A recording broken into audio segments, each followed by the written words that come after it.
Assalamualaikum warahmatullahi wabarakatuh. Anak-anakku sekalian yang kami cintai, yang kami banggakan.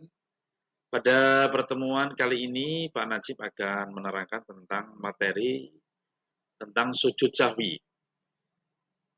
Materi Pendidikan Agama Islam Budi Pekerti kelas 7 di semester Gasal. Anak-anakku yang kami cintai, yuk kita langsung kepada materi tentang sujud sahwi. Jadi di materi kelas 7 ini, di bab 4 itu menerangkan tentang macam-macam sujud. Jadi yang pertama itu ada sujud sahwi, dan sujud tilawah, dan sujud syukur. Jadi di semester Gasal ini, anak-anak akan kita kupas tuntas tentang materi tentang sujud. Yang pertama adalah sujud sahwi. Ya. Baik, anak-anak, kita lanjut. Macam-macam sujud. Jadi macam-macam sujud, mulai dari pengertiannya, hukumnya, dan sebab-sebabnya. Berbicara mengenai sujud ini, biasanya kita hanya terpaku dengan ibadah sholat saja. Ya. Namun, sering kita berjumpa dengan orang yang mana tidak dalam keadaan sholat melakukan ibadah sujud ini. Artinya, selain di dalam ibadah sholat, ternyata ada macam-macam sujud yang kita semua dianjurkan untuk melakukannya. Hal tersebut dilakukan sebagai bukti atas ketaatannya sebagai seorang hamba kepada Allah Subhanahu wa taala. Sujud yang dilakukan tersebut tentunya juga mempunyai nama dan pengertian yang berbeda pula dengan sujud yang lainnya. Nah, jadi sujud tidak hanya di sholat saja, kesimpulannya ya, ada sujud macam-macamnya, ada tadi yang saya sampaikan, ada sujud sahwi, sujud tilawah, dan sujud syukur. Oke, baik, kita akan jelaskan yang pertama, ya, kita ada sujud sahwi. Ya. Sujud sahwi. Lafaz syahwi atau syahwun menurut Kamus Bahasa Arab mempunyai arti lupa, lalai, atau bisa juga lengah. Sedangkan menurut istilah adalah adanya sesuatu, baik itu bacaan, baik itu gerakan, yang terlupakan ketika melaksanakan sholat. Artinya, sujud ini dilakukan ketika ada seseorang yang sedang berada dalam kondisi sholat, kemudian ada yang dilupakannya. Hal ini bisa diakibatkan karena kurangnya konsentrasi, sehingga membuat dirinya lupa atau lalai. Atau memang adanya keterbatasan dalam berkonsentrasi. Jadi biasanya kalau sholat itu kan ya konsentrasinya mikir ke sana ke sini ya, apalagi anak-anak muda gitu. Selanjutnya, apa sih Pak sebab-sebab yang kita melakukan sujud sahwi? Jadi nanti ada sebab-sebabnya. Apa Pak jika nanti kita lalai atau lupa? Jadi seseorang atau yang sedang melakukan sholat, ya, atas ragu-ragu atas bacaan dan gerakan jumlah rakaatnya yang sedang dilaksanakan, ketika lupa maka kita disunahkan untuk melakukan sujud sahwi. Nah, hukumnya apa Pak hukumnya? Hukumnya sunnah. Walaupun sunnah, tapi alangkah pantasnya untuk dikerjakan.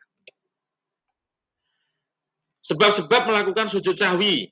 Nah ini nomor 1, lupa atau ragu akan jumlah rakaat yang tengah dilakukan ketika sholat. 2, lupa dalam melakukan sunnah abu'ad, tasyahud atau tahiyatul awal. Yang ketiga, lupa membaca doa kunut bagi seseorang yang meyakininya. Kalau kita warga Nahdien, Nahdlatul Ulama, kalau sholat subuh, ya kok lupa membaca doa kunut, maka disunahkan untuk melaksanakan sujud sahwi.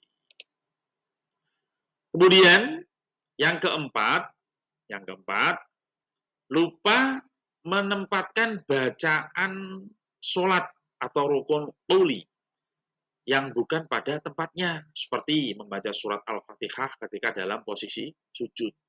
Nah, tahu-tahu sujud yang dibaca enggak apa namanya tasbih, tapi malah membaca Fatihah.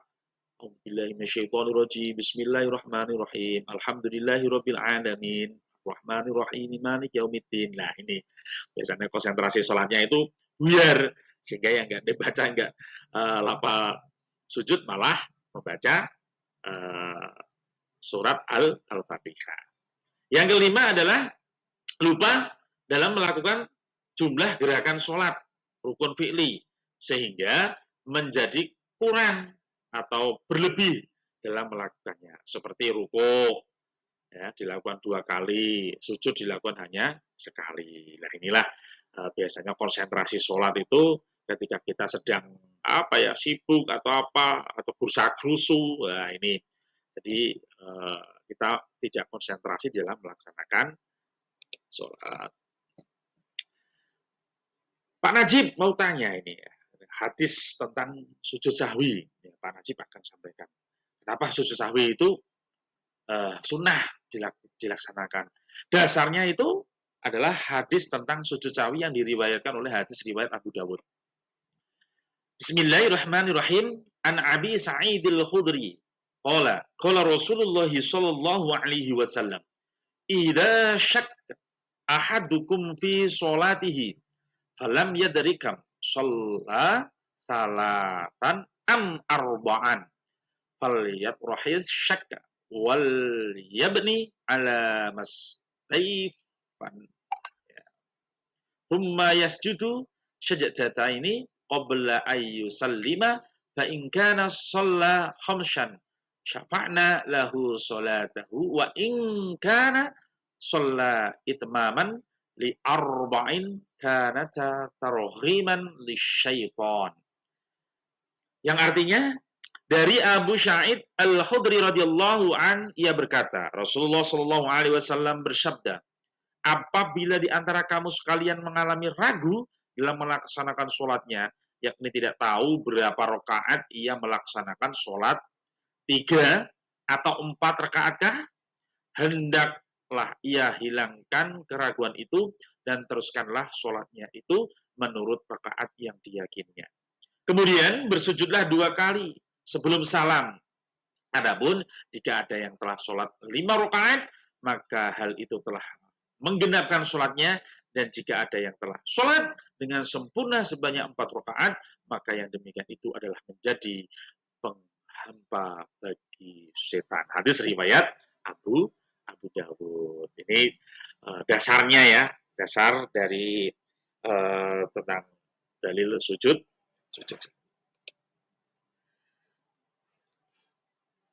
Cara sujud sahwi, ya. Nah, jadi anak-anak harus menghafal cara sujud sahwi. Jadi sujud sahwi ini ada lafalnya. Subhanamal layanamu wala yashu. Cara sujud sahwi yang pertama adalah setelah membaca tahiyat akhir, jangan salam lebih dulu. Bersujudlah kembali dengan membaca takbir. Dilanjutkan dengan membaca tasbih sebagai berikut. Subhanaman la yanamu wa la yashu. Saya ulangi lagi. Subhanaman la yanamu wa la yashu. Maha suci Allah, zat yang tidak tidur dan yang tidak lupa. Yang ketiga, kemudian takbir untuk kembali seraya membaca doa, duduk di antara 2 sujud. Yang keempat, kemudian sujud kembali dan membaca bacaan seperti yang dilakukan dengan sujud sahwi yang pertama. Kemudian duduk kembali dilanjutkan dengan salam. Itu tata cara sujud sahwinya. Jadi kalau kita lupa, ya jangan salam dulu. Memang kita lupa membaca doa kunut, jangan salam dulu. Ya, jadi bersujud kembali dengan membaca takbir. Ini saya simulasikan gambar peragaan cara sujud sahwi ya. Yang pertama ketika yang dilakukan sebelum salam. Ini Jadi posisi kaki adalah sudah tahiyat, ya. Yang kedua ini langsung melaksanakan sujud dan membaca subhana man la yanamu wala yasu. Yang ketiga, duduk di antara dua sujud. Ya, duduk di antara dua sujud, kemudian bertakbir, Allahu Akbar, bersujud. Kedua, membaca tasbih lagi, subhanaman la yanamu wa la yasu. Bangun dari sujud, kemudian tasyahud akhir, dan diakhiri dengan salam. Jadi, anak-anak semuanya bisa memahami terkait dengan peragaan tata cara sujud sahwi. Terima kasih. Allahumma fiqh ila aqwamit thoriq. Assalamualaikum warahmatullahi wabarakatuh.